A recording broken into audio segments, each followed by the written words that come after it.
Yan, good morning po mga ka-journey, mga ka-adventure, and then mga ka-taong gala, ano po. Ako po si Taong Gila at kwentuhan po muna tayo na bigyan lang natin ng kunting pasada. Ano po itong huling vlog ni Kinit kasi balita ko nakailang silip na daw kung sumagot na ako dahil inaabangan niya talaga yung sagot ko. Alam ko naman pag sumagot ako nagkaka-content siya. Pero magpagandun pa man, may mga punto lang tayo na liwanagin natin. Ano po, unang sinabi niya na para ako daw ay bata. Naisip ko, paano kaya nasabi niya na parang ako ay bata, ganun yung mga punto de vista natin ay hinihimay natin ng maayos. Samantala siya, kung makipag-argumento, pinuputol niya yung sinasabi niya o sinasabi mo para at least, kumbaga, matwist yung buong sentence na sinabi mo. Dapat hindi tayo dun sa kama. Sabi ko dire-diretso may pero pa tayo sinabi pero nawala na yun at sinabi niya ipapakulong daw niya ako. Kaya doon may nag-comment doon na isang followers niya, sinabi niya na pinapatulan mo ang bata. Oo, pinapatulan mo ang bata.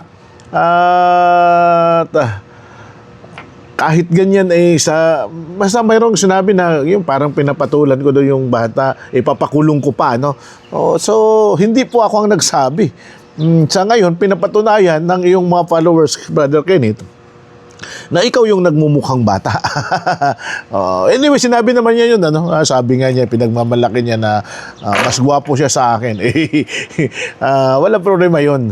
Hindi natin kiniklim yun. Dahil naniniwala naman tayo na ang kabutihan at kagwapuhan, kagandahan ng isang tao ay nakikita hindi sa panlabas na nyo, kundi sa kabusilyakan ng kanyang puso at sa pamamagitan ng kanyang mga sinasabi. Kita naman yun. Ganun pa man, hindi ko lang mawari na ako, kahit binuksan na natin yung idea na sino nga ba yung unang nagtaksil sa ka-business, di pa rin niya gaanong masagot yun, may paliwanag. Where in fact, maliwanag na maliwanag yan sa sinabi niya noon. Sinabi niya na wala pang kagwang doon, even though wala pang kagwang. Dahil ka-business ka Nung time na yan, ka-business kayo. So, kung wala pang kagwang at umalis ka doon, ang tanong,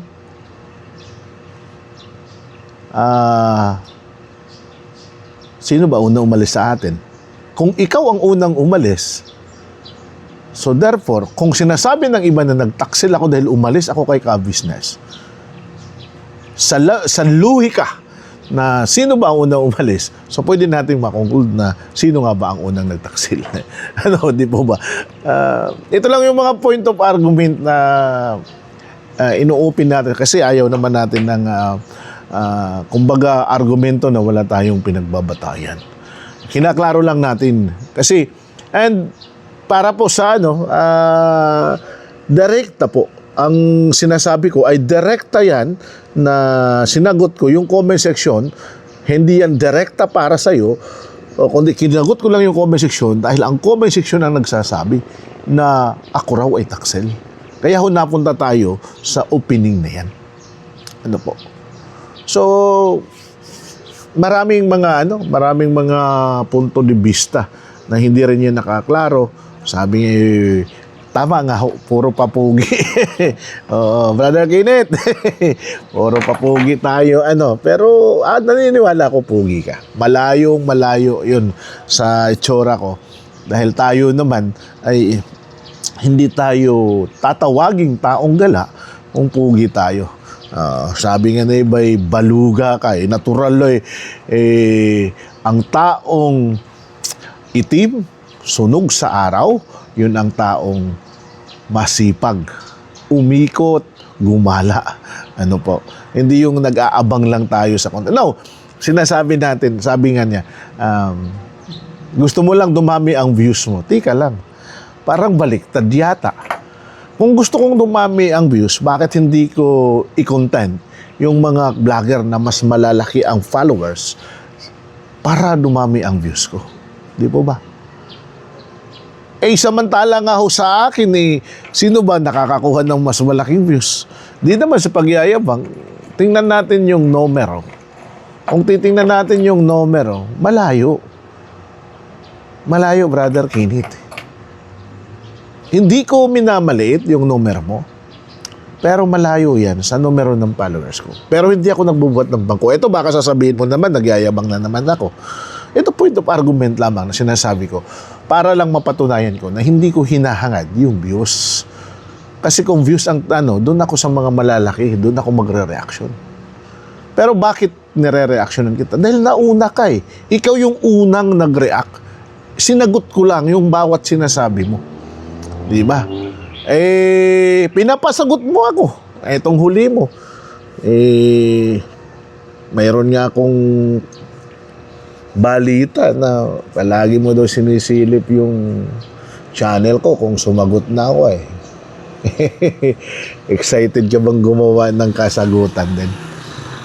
Pero mga idol, para po sa lahat, dahil marami pong nag-a-advise sa akin na wag ko nalang patulan, ito na po yung pinakahuli.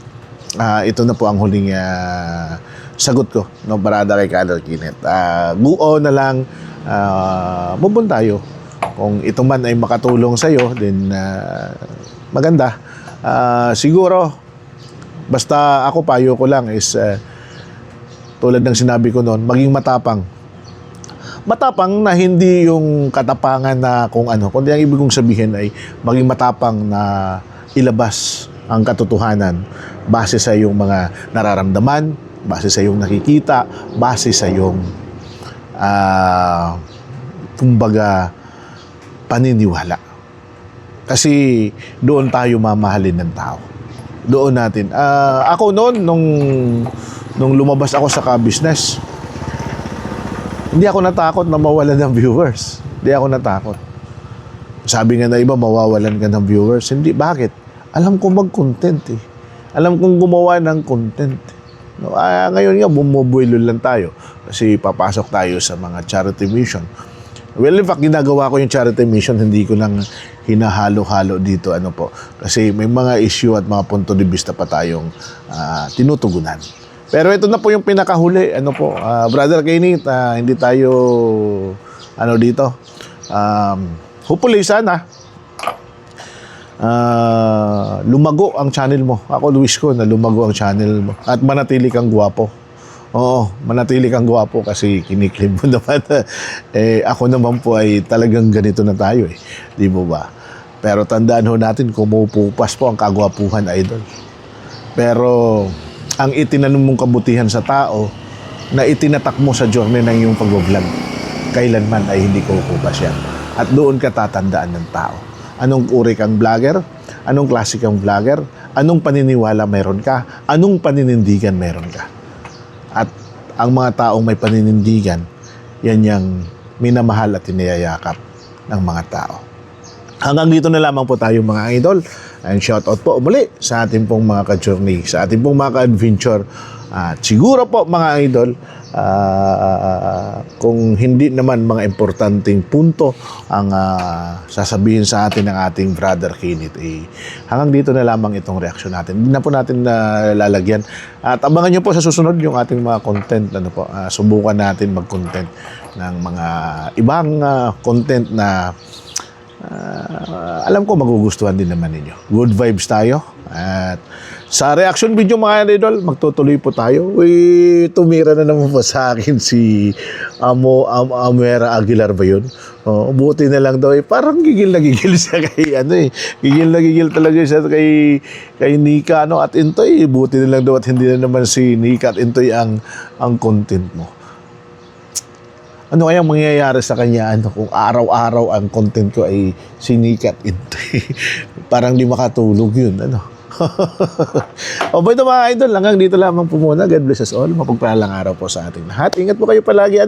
At ito po ang inyong taong gala. Maraming salamat po sa inyong pagsuporta, pagmamahal na ibinabahagi sa pamagitan ng panunood at hindi pag-skip ng ads. Thank you so much po sa inyo. God bless us all mga idol.